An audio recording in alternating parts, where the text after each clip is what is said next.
Aquel día caminé hacia la plaza para vender lo único que me quedaba de mi madre. Lo que no sabía era que también iba a encontrar al hombre que me rompió el corazón 7 años atrás. Hay pérdidas que no se anuncian, que llegan despacio, disfrazadas de decisiones necesarias, hasta que un día una mujer sale a la calle con la espalda recta y el corazón apretado, dispuesta a soltar lo que más quiere para salvar lo que más necesita. Gloria Ruiz lo sabía aquella mañana, en el año de 1870, y aún así siguió caminando, llevando consigo la última herencia viva que su madre le había dejado, una yegua llamada Canela, rumbo a la plaza donde pensaba venderla para salvar a la única familia que le quedaba. Lo que Gloria no sabía, lo que nadie en Ronda supo hasta que el carruaje dobló por la calle Mayor, era que ese mismo día regresaba a la ciudad el hombre que había partido hace 7 años, diciéndole que volvería pronto. Enrique de Serranilla había heredado el ducado tras la muerte de su padre, y traía consigo un hijo pequeño, una deuda que no se paga con dinero, y la certeza de que la mujer que nunca olvidó seguía viviendo en algún lugar de esas calles empedradas. Los dos llegaron a Ronda el mismo día de otoño de 1870, sin saberlo el uno del otro. Y se encontraron donde se encuentran todas las cosas inevitables, en el lugar más concurrido, a plena luz, sin que ninguno de los dos tuviera dónde esconderse. Pero para entender lo que ocurrió en esa plaza, hay que saber primero qué caminos distintos los llevaron hasta allí. Gloria Ruiz tenía 29 años, cabello oscuro y ojos que guardaban una firmeza tranquila, incluso cuando todo alrededor se derrumbaba. Quedó huérfana siendo todavía una niña, y su padrino Julio asumió su crianza. Trabajó honestamente durante décadas para que no le faltara nada. Nunca la hizo sentir que era una carga. La crió como a una hija. Gloria aprendió con él lo que es la dignidad, lo que es el silencio, lo que es cuidar de alguien sin esperar nada a cambio. Hacía un año había perdido el trabajo que le daba el sustento a los dos. Y Julio, consumido por una culpa que ella tardó en entender del todo, se había ido apagando semana a semana. Cuando al fin lo supo, todo cayó de golpe. Unos hombres habían llegado con papeles y promesas, con el lenguaje seguro de quienes saben exactamente qué decirle a alguien que necesita creer. Le vendieron tierras que no existían. Le cobraron por un futuro que nunca llegaría. Y Julio, que había trabajado toda su vida para tener algo que dejarle a Gloria, despertó un día con las manos vacías y la vergüenza instalada en el pecho como una piedra que no se puede sacar. Desde entonces no era el mismo. Comía poco, hablaba menos. Se sentaba junto a la ventana y miraba la calle con los ojos de quien espera que el daño hecho se deshaga solo. Gloria lo había visto encogerse semana tras semana y había buscado trabajo, lo había perdido, lo había buscado de nuevo, y el mercado de Ronda en aquel otoño de 1870 no tenía mucho que ofrecer a una mujer sola, sin recomendaciones ni apellido que pesara, así que llegó hasta Canela. Canela se llamaba, aunque hacía años que nadie la llamaba así en voz alta salvo ella. En las mañanas tranquilas, cuando le llevaba un puñado de avena y le hablaba bajito, como se le habla a alguien que entiende. La había heredado de su madre junto con muy poco más. Una caja de madera con 2 cartas, un rosario de cuentas azules y la certeza de que el amor verdadero siempre deja algo detrás.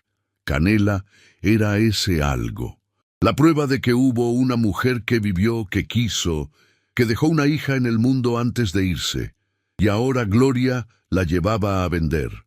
La plaza mayor comenzaba a llenarse cuando Gloria ató a la yegua junto a la fuente y se colocó de pie a su lado, la espalda recta, la mirada al frente.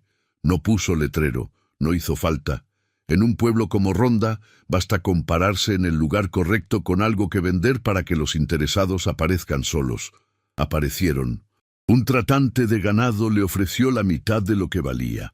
un hombre con botas nuevas y cara de pocos escrúpulos, intentó regatear antes de siquiera preguntar la edad del animal. Una mujer mayor se acercó, tocó el lomo de Canela con dedos expertos y sacudió la cabeza como si la yegua tuviera algún defecto que solo ella podía ver.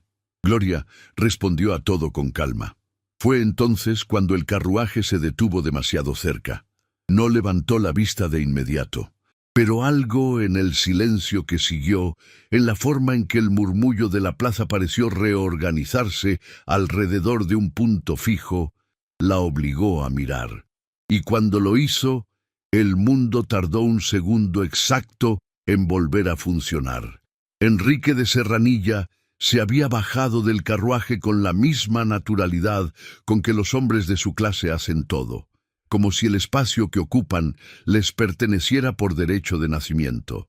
35 años llevaba bien puestos, con esa gravedad serena que da el tiempo cuando no se ha desperdiciado del todo. Vestía de viaje, sin los ornamentos que habría lucido en la corte, pero la calidad de la tela y el porte de los hombros decían lo que las palabras no necesitaban decir. Había regresado a Ronda para hacerse cargo del ducado que su padre le dejó, y la ciudad entera lo sabía desde la noche anterior. Gloria no lo supo hasta ese momento. Sus miradas se encontraron con la precisión involuntaria de dos cosas que siempre gravitaron la una hacia la otra. No hubo sorpresa en los ojos de él, o si la hubo, la dominó antes de que pudiera verse. En los de ella tampoco hubo sorpresa, sino algo más difícil de nombrar. El reconocimiento de algo que se creía enterrado y que de pronto se descubre vivo todavía, respirando bajo la tierra removida. Enrique dio un paso hacia ella. Gloria no retrocedió. «¡Gloria!», dijo él. Y en cómo pronunció su nombre había una historia entera que ninguno de los dos estaba dispuesto a abrir en medio de una plaza. «Don Enrique», respondió ella, y el tratamiento formal cayó entre los dos como una puerta cerrada con llave. Él dirigió la mirada hacia Canela, la reconoció de inmediato. Gloria lo vio en la forma en que algo se tensó brevemente en su mandíbula. «¿Estás vendiendo a Canela?», preguntó. «Estoy haciendo lo que es necesario hacer», dijo Gloria, y su voz no tembló. «¿Qué ha pasado?», preguntó en voz más baja. «Nada que sea de su incumbencia». «Gloria, don Enrique», repitió ella, con más firmeza esta vez. Él exhaló despacio. Miró a Canela, luego la miró a ella. «¿Cuánto pides por ella?», preguntó. Gloria lo miró un momento largo antes de responder. «No se la vendo a usted», dijo. Enrique no dijo nada. Esperó. «No quiero deberle nada», añadió ella, con una voz que no temblaba pero que costaba. «Ni a usted ni a nadie». Él asintió despacio, sin apartar los ojos de ella. Luego dio un paso atrás, recogió el sombrero y se alejó sin decir más. Gloria esperó a que el carruaje desapareciera por la esquina. Luego vendió a Canela al primer comprador que ofreció un precio justo. Un hombre de mediana edad, con cara de pocos adornos, que pagó lo que correspondía y se fue sin hacer preguntas. Lo vio alejarse llevándose a Canela por la calle empedrada, y solo cuando el carruaje dobló la esquina y desapareció de su vista, permitió que los dedos con los que apretaba las monedas temblaran un poco, solo un poco, antes de cerrar el puño con fuerza y seguir adelante. Pasaron 4 días. Cada uno trajo algo que resolver: el pago del casero, la medicina de Julio, la búsqueda de trabajo que no aparecía.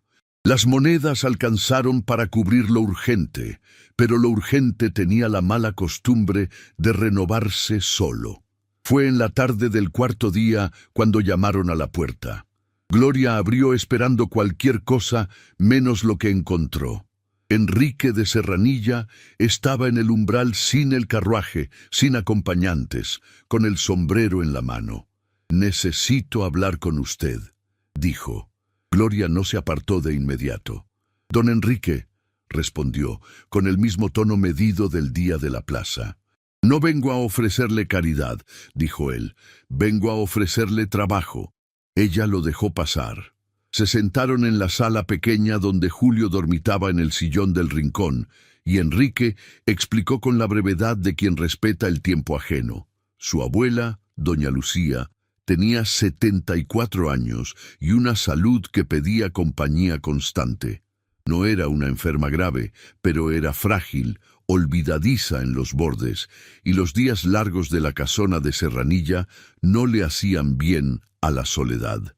Necesitaba una persona de confianza que la acompañara, le leyera, le ayudara con las cosas pequeñas que las manos viejas ya no hacían bien. El pago sería justo, puntual, y venía acompañado de comida y de lo que hiciera falta. Gloria escuchó todo sin interrumpir. Cuando él terminó, hubo un silencio breve. ¿Por qué yo?, preguntó. Enrique sostuvo su mirada. Porque la conozco, dijo simplemente, y porque sé que doña Lucía estará bien con usted. Gloria miró hacia Julio, que había abierto los ojos y observaba la escena con esa quietud de los enfermos que han aprendido a leer el aire antes de hablar. El viejo asintió apenas, un movimiento tan pequeño que solo ella podía verlo. «Acepto», dijo Gloria. Lo que Gloria no supo entonces, ni durante mucho tiempo, fue que esa misma tarde Enrique había localizado al hombre que compró a Canela en la plaza. Negoció en privado, pagó lo que pidieron sin regatear y mandó a la yegua a una propiedad pequeña que el ducado tenía a 2 leguas de ronda. No dijo nada, no había nada que decir.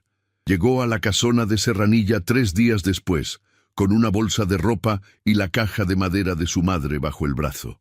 La casa estaba en las afueras de Ronda, donde el terreno comenzaba a abrirse hacia la serranía y el aire olía a tomillo y a piedra húmeda. Era una construcción antigua, de muros gruesos y ventanas altas, con una fuente en el patio interior que murmuraba sola.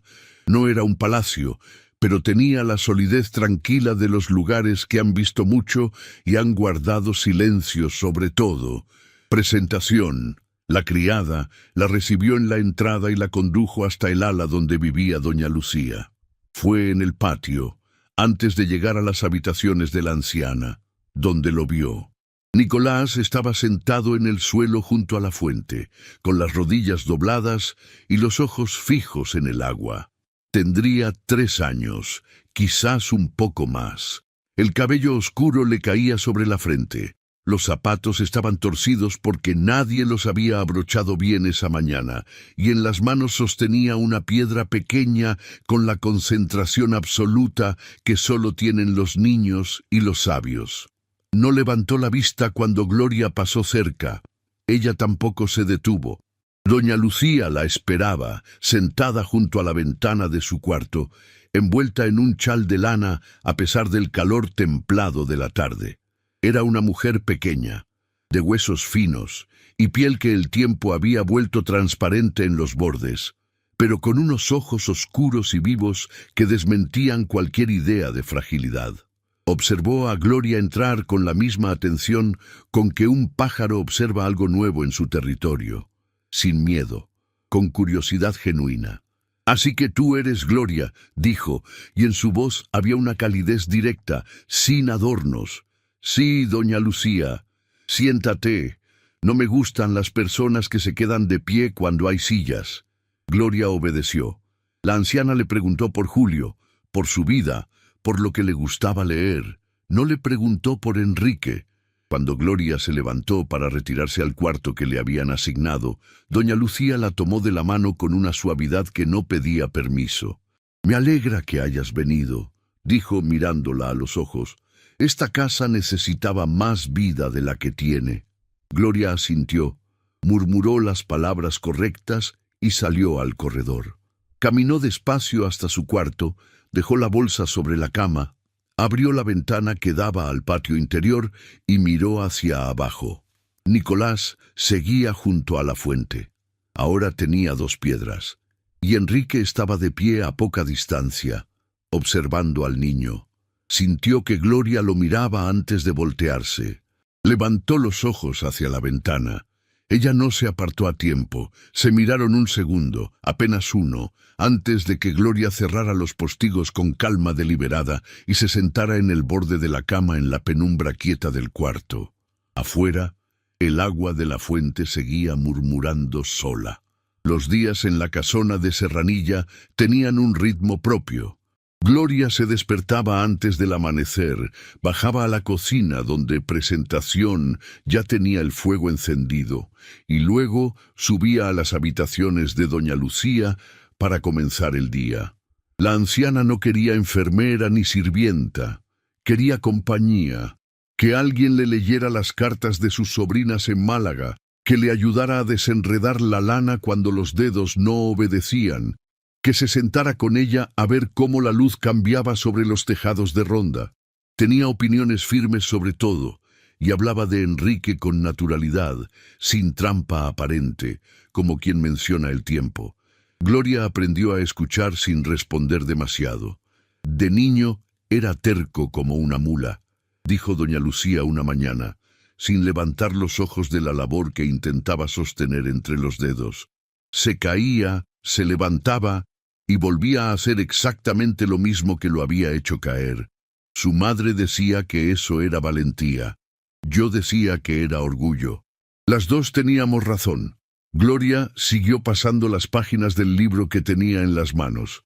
¿Lo conocías antes?, preguntó la anciana, con la misma entonación que habría usado para preguntar si había probado alguna vez las naranjas de Sevilla.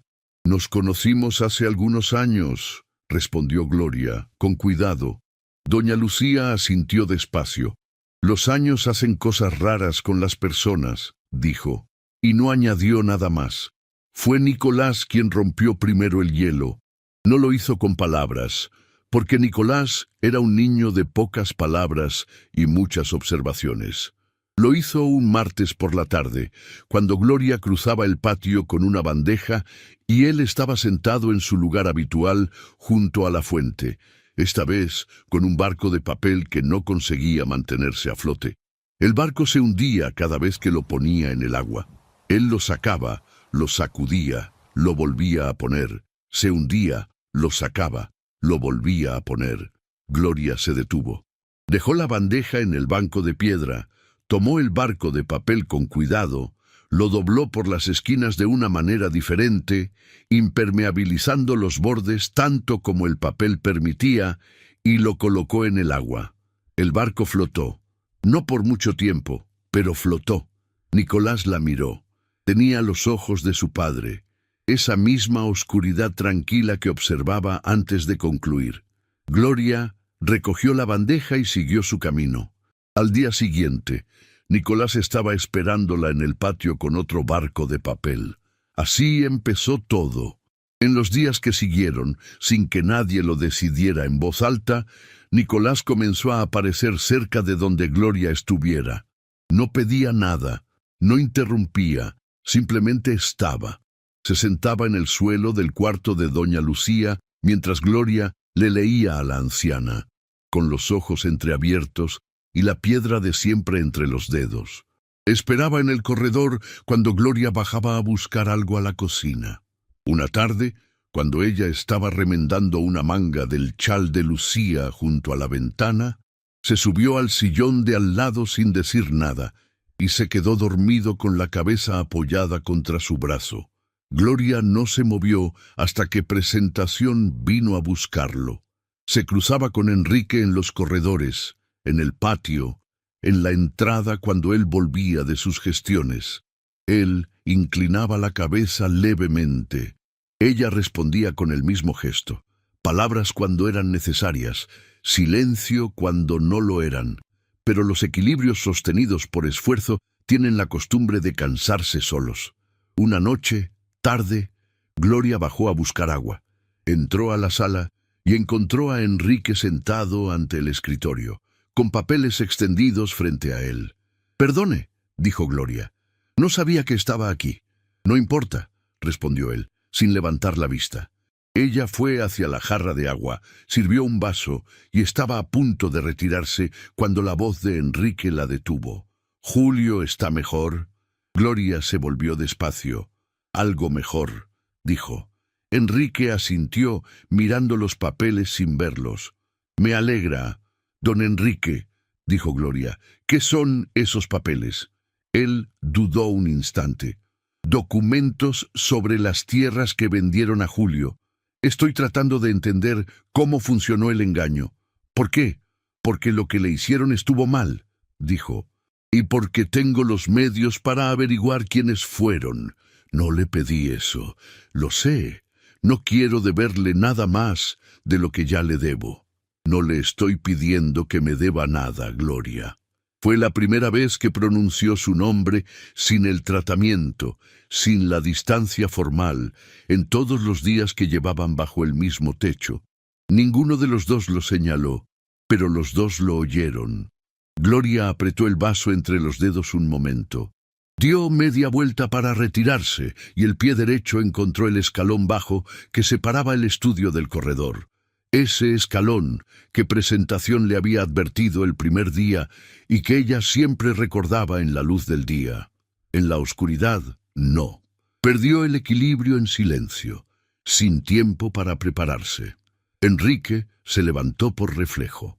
La tomó por la cintura antes de que cayera, y los dos quedaron inmóviles en esa posición que no habían buscado.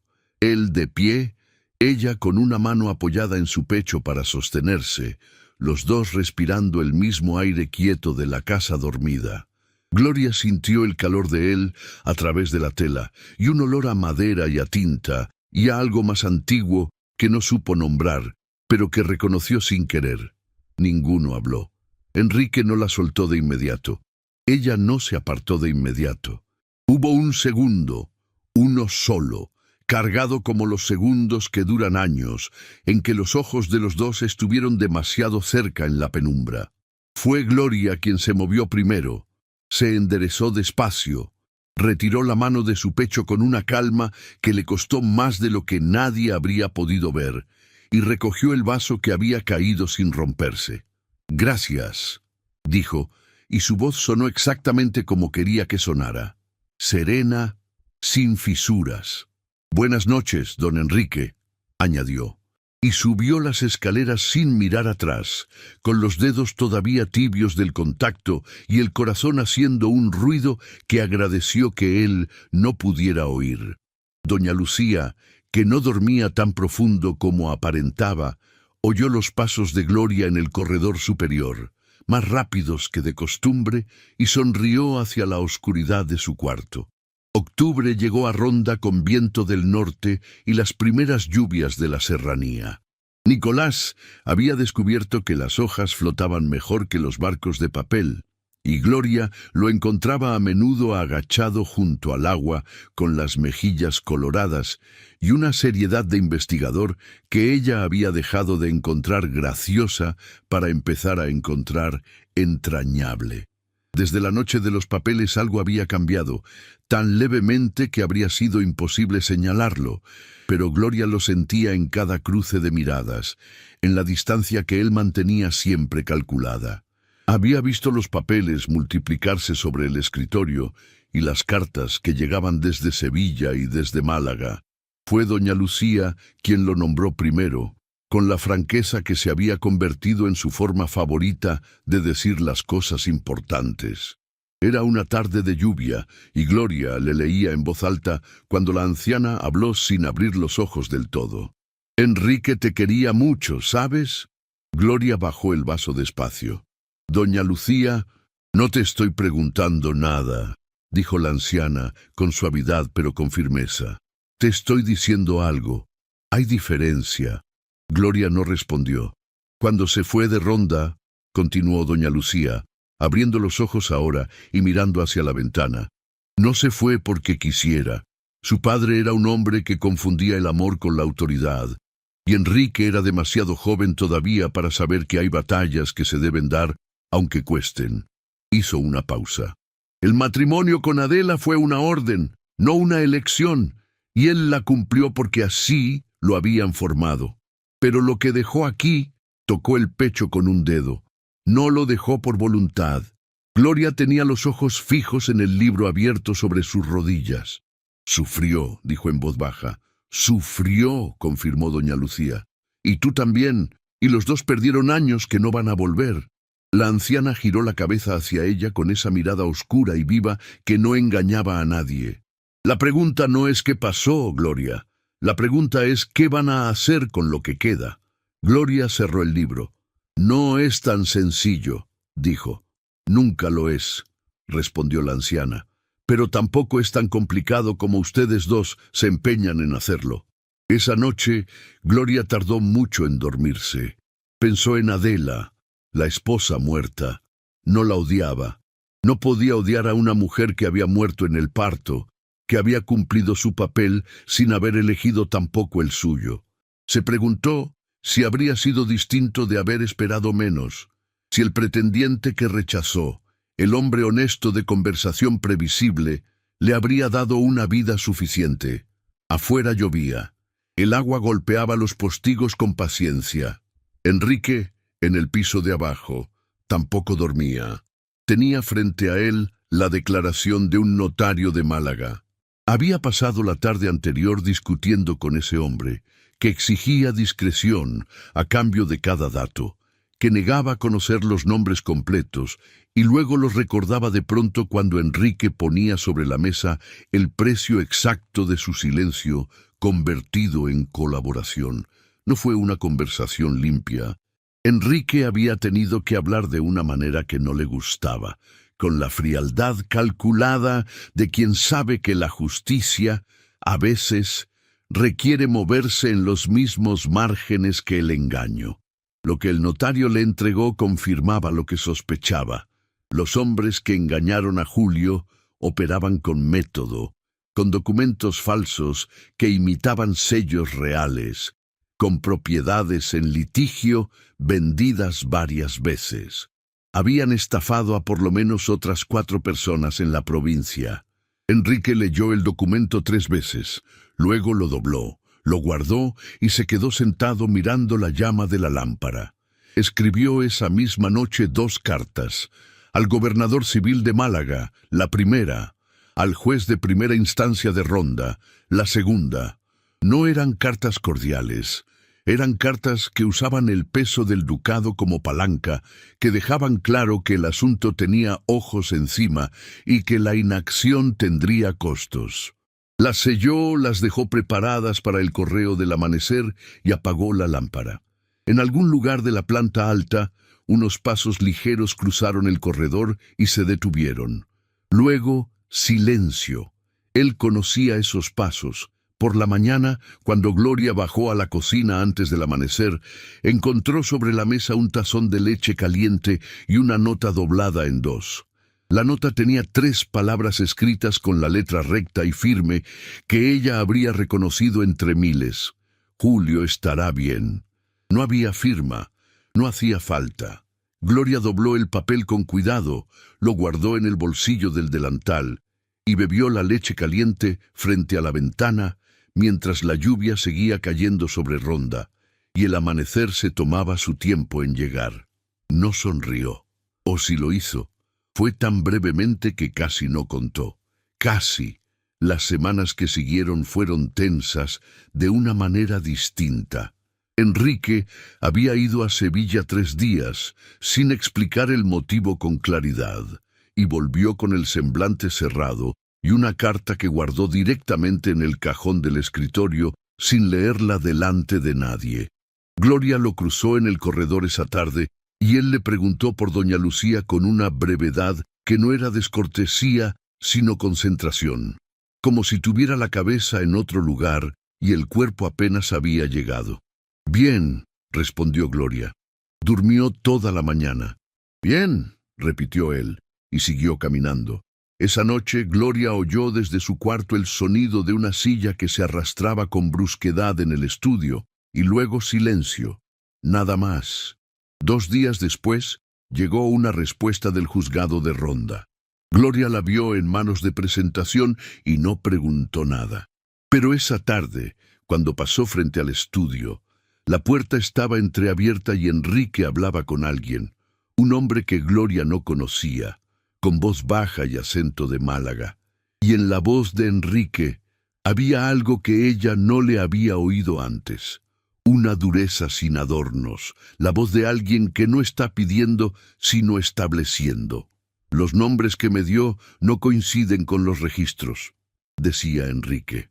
O me trae los documentos originales mañana, o el gobernador recibirá una versión muy completa de esta conversación. Gloria siguió caminando. La carta llegó un jueves por la mañana con el sello del juzgado de primera instancia de Ronda. Gloria la recogió antes de que Julio pudiera verla y la leyó de pie en el corredor. Los hombres que engañaron a su padrino habían sido identificados. 2 detenidos en Sevilla, 1 localizado en Málaga. Existían pruebas para un proceso formal y los bienes incautados serían objeto de restitución. El nombre de Julio Carmona figuraba en la lista. Gloria leyó el párrafo 2 veces. Luego dobló la carta y fue a buscar a Enrique. Lo encontró en el estudio, de pie frente a la ventana que daba a la serranía, con una taza de café que ya debía estar fría entre los dedos. Se volvió cuando ella entró. Gloria se detuvo en el centro de la habitación. Tenía la carta en la mano. La sostuvo un momento y luego la dejó sobre el escritorio entre los dos. «Gracias», dijo. Enrique la miró. Solo asintió, una vez, pero Gloria no se fue. Se quedó de pie junto al escritorio, con los dedos rozando el borde de la carta, y cuando volvió a hablar su voz tenía una textura diferente, más baja, más verdadera. «¿Por qué lo hiciste?», preguntó. «Ya te lo dije, porque era lo correcto». «No», dijo ella, y levantó los ojos hacia él. «¿Por qué lo hiciste tú? ¿Por qué no me dijiste desde el principio lo que estabas haciendo? ¿Por qué el trabajo para cuidar a Lucía? ¿Por qué el pago justo? ¿Por qué la nota en la cocina?»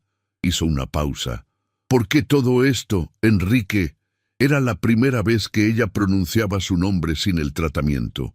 Los dos lo notaron, ninguno lo señaló.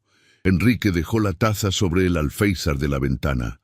«Porque te fallé», dijo.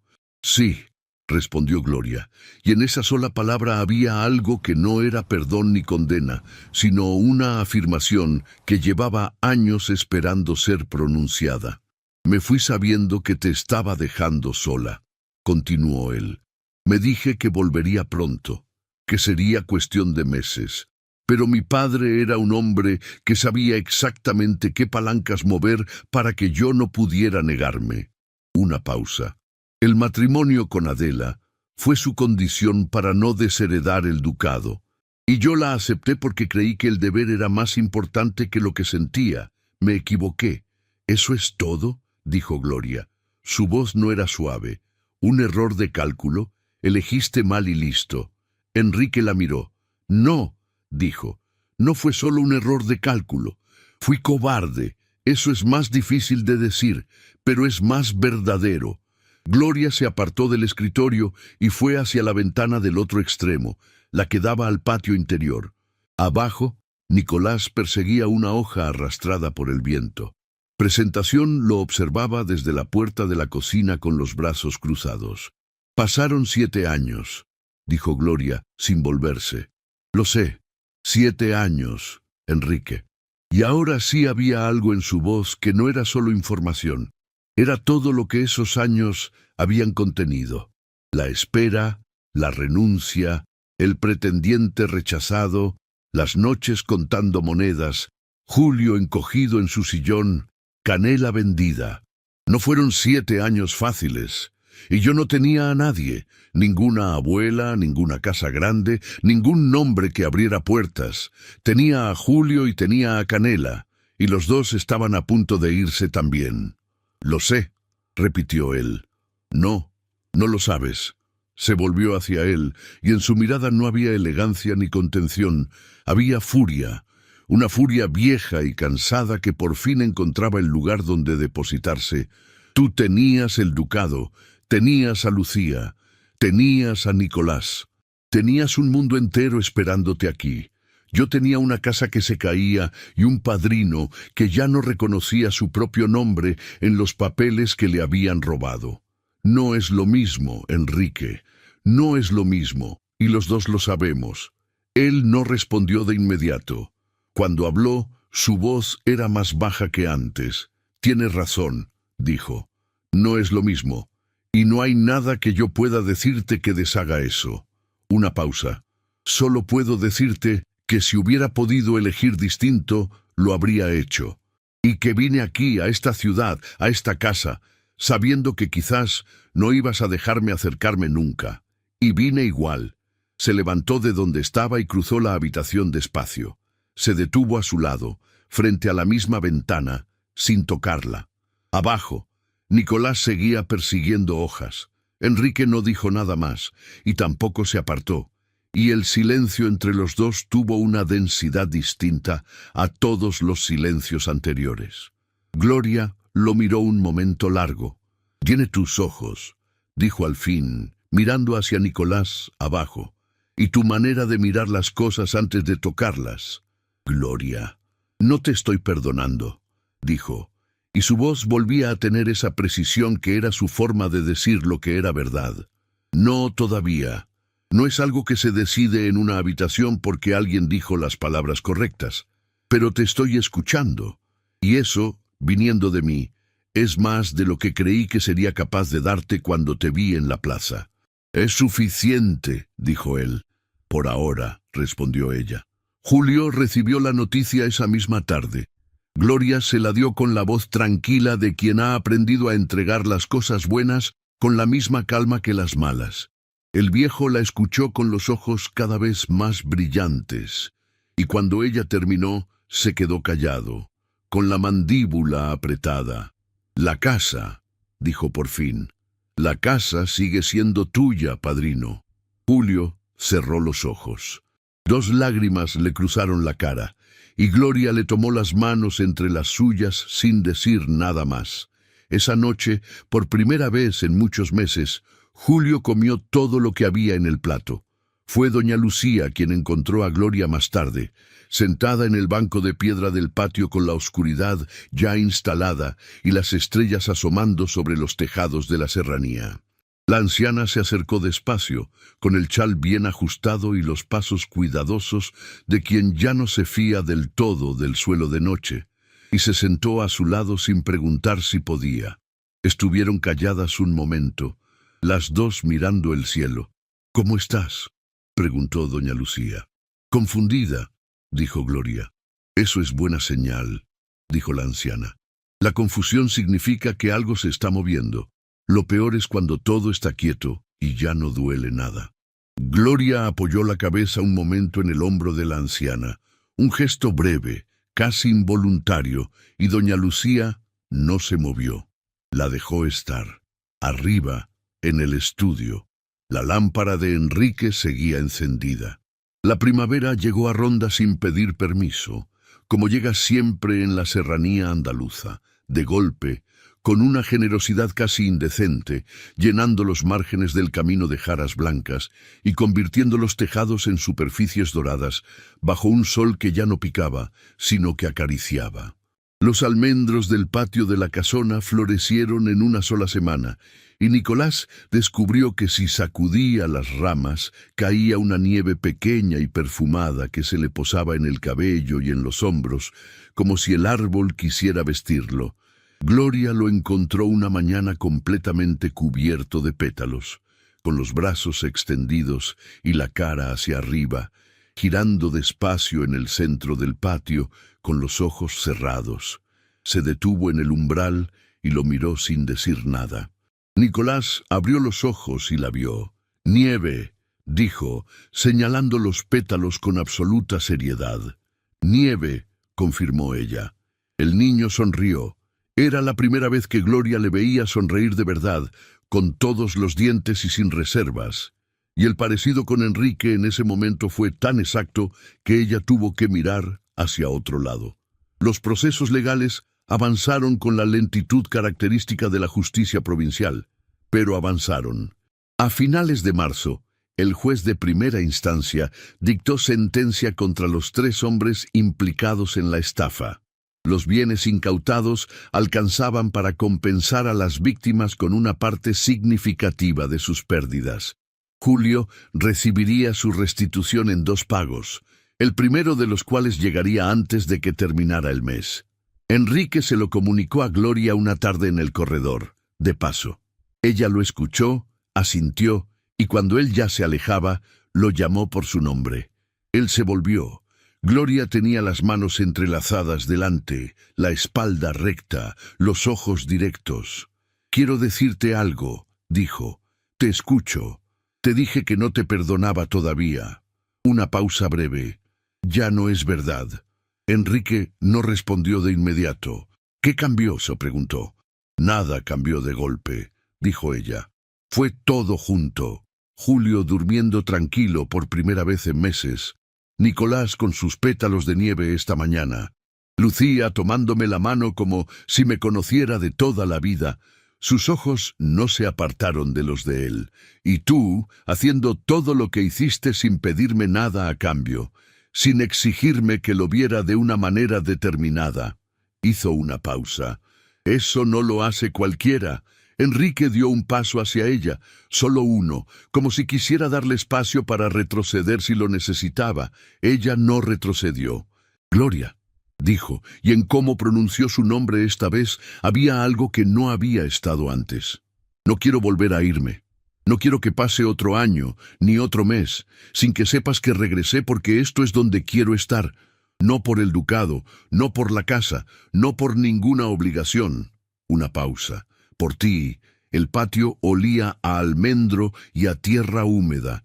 En algún lugar de la casa, doña Lucía tarareaba algo bajito que ninguno de los dos podía identificar, pero que sonaba extrañamente a satisfacción. Gloria extendió la mano despacio y la colocó sobre el pecho de Enrique, sobre el tejido oscuro de su chaqueta. Sintió el calor a través de la tela y debajo el latido quieto y firme de alguien que lleva mucho tiempo conteniéndose. Él cubrió esa mano con la suya, sin apretarla, solo sosteniéndola, y ninguno de los dos respiró del todo por un instante. Se miraron en el silencio perfumado de la mañana de primavera y no hizo falta ninguna palabra más. Se casaron en junio, con la serranía vestida de verde y el cielo de Ronda tan azul y tan limpio que parecía recién estrenado. La ceremonia fue en la iglesia de Santa María la Mayor, pequeña y sin ostentación, con los muros de piedra antigua y las ventanas que dejaban entrar una luz dorada que lo cubría todo con la misma generosidad. Julio estuvo presente, más erguido que en muchos meses, con el traje oscuro de los días importantes y los ojos brillantes de quien ve cumplirse algo que ya había perdido la esperanza de ver. Doña Lucía, sentada en el primer banco con Nicolás dormido sobre su regazo, sonrió durante toda la ceremonia. Nicolás se despertó justo cuando el sacerdote pronunciaba las palabras definitivas. Miró a su alrededor con la desorientación tranquila de los niños que despiertan en lugares conocidos. Encontró la mano de Gloria cerca y la tomó sin más ceremonia, como si fuera lo más natural del mundo. Gloria sintió esos dedos pequeños entre los suyos y apretó muy suave, sin interrumpir nada, sin hacer ningún gesto que llamara la atención. Los años que siguieron construyeron la vida que ninguno de los dos había tenido el atrevimiento de imaginar. La casona de Serranilla se fue llenando de voces y de pasos pequeños. 3 hijos llegaron después de Nicolás, cada uno con algo de los dos: la determinación de Gloria, la gravedad tranquila de Enrique, y en todos ellos una manera de mirar el mundo con los ojos abiertos que era completamente propia. Julio se recuperó del todo. Volvió a hablar en las mesas largas, a opinar sobre cosas que no le preguntaban, a reírse de sus propios chistes antes de terminarlos. Y los domingos cruzaba Ronda a pie para comer en la casona con la puntualidad de quien sabe que hay lugares donde siempre habrá un sitio para él. Doña Lucía vivió 4 años más, con la misma lucidez afilada y la misma calidez directa hasta casi el final. En sus últimas semanas, cuando ya no salía de su cuarto pero insistía en que le leyeran en voz alta cada tarde, le dijo a Gloria una sola vez, con los ojos cerrados y la voz tranquila. «Hiciste bien en quedarte». Gloria le tomó la mano y no respondió nada, porque no había nada que añadir. Fue pocas semanas después de la boda cuando Enrique llegó a la casona más temprano de lo habitual. Gloria estaba en el patio con Nicolás, y levantó la vista cuando oyó el carruaje detenerse en la entrada. Algo en la expresión de Enrique, cuando bajó, hizo que ella se incorporara despacio. Él rodeó el carruaje, tomó las riendas de algo que había atado detrás, y condujo hacia el patio una yegua castaña de paso tranquilo y seguro, con las orejas alertas y los ojos oscuros y vivos que reconocían los lugares aunque hayan pasado meses. Gloria no se movió. Canela avanzó por el patio empedrado sin dudar, como si supiera exactamente a dónde iba. Se detuvo frente a Gloria y bajó el hocico hacia ella con una familiaridad que no necesitaba explicación. Gloria extendió la mano despacio y la apoyó sobre el cuello de la yegua. El pelo, suave y tibio, conservaba el mismo olor que ella había guardado en la memoria durante tanto tiempo que ya casi dolía recordarlo. Cerró los ojos un instante, como si necesitara tocar aquella certeza antes de atreverse a creerla. Cuando volvió a abrirlos, Enrique seguía frente a ella. «La compré el mismo día que tú la vendiste», dijo, con esa serenidad contenida que siempre le aparecía cuando hablaba de algo que le importaba de verdad. «La tuve en una propiedad fuera de Ronda todo este tiempo». Gloria lo miró sin hablar. «No te la devolví antes, porque habrías pensado que era caridad, o una manera de obligarte a aceptar algo de mí cuando todavía no querías recibir nada», añadió él. «Y no quería que Canela regresara a ti convertida en una deuda». El silencio que siguió fue breve, pero hondo. «Nunca dejó de pertenecerte», dijo al fin. Nicolás se acercó entonces a la yegua con su gravedad de niño observador.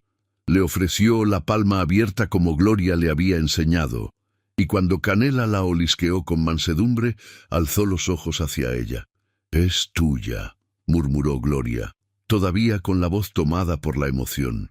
«Es nuestra», corrigió él.